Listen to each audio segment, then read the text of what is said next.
and how that worked is the echo chamber on the right side of the screen, so to speak, and then on the left side, how people were kind of interacting with each other. I feel like social media is kind of a mixture of that, where there is kind of some areas that are echo chambery, but other sides where it's like, oh, you know what, Emily kind of makes sense, so let me look into that. But how would, if you were in a similar kind of echo chamber, would you be able to pull out of that with people validating your beliefs, but then also potentially Emily is a conspirator, her name might not be Emily. Yeah. So how do you pull yourself out of that?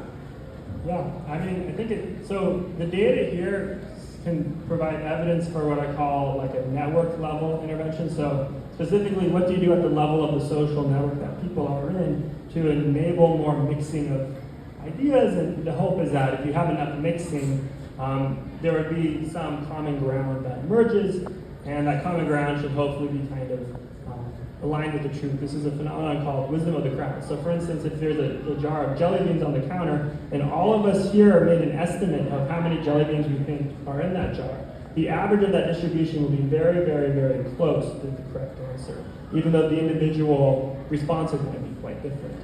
So I think you have this group level sharing of information. If you can actually take people and tie them to people that the algorithm deems not in their category, so you're forcing information transmission across different categories.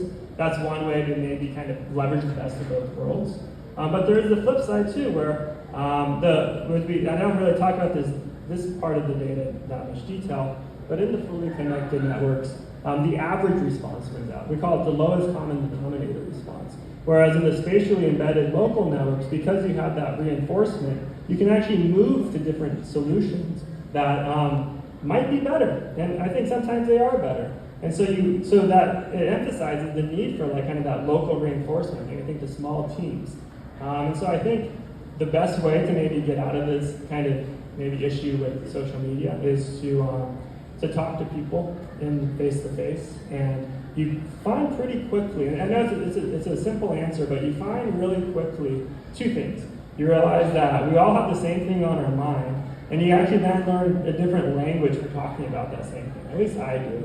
And that's I think, something that I can access that through social media, but I usually am reinforced with the aspirational aesthetic or ideology that I have for myself on social media. I hope that answered your question.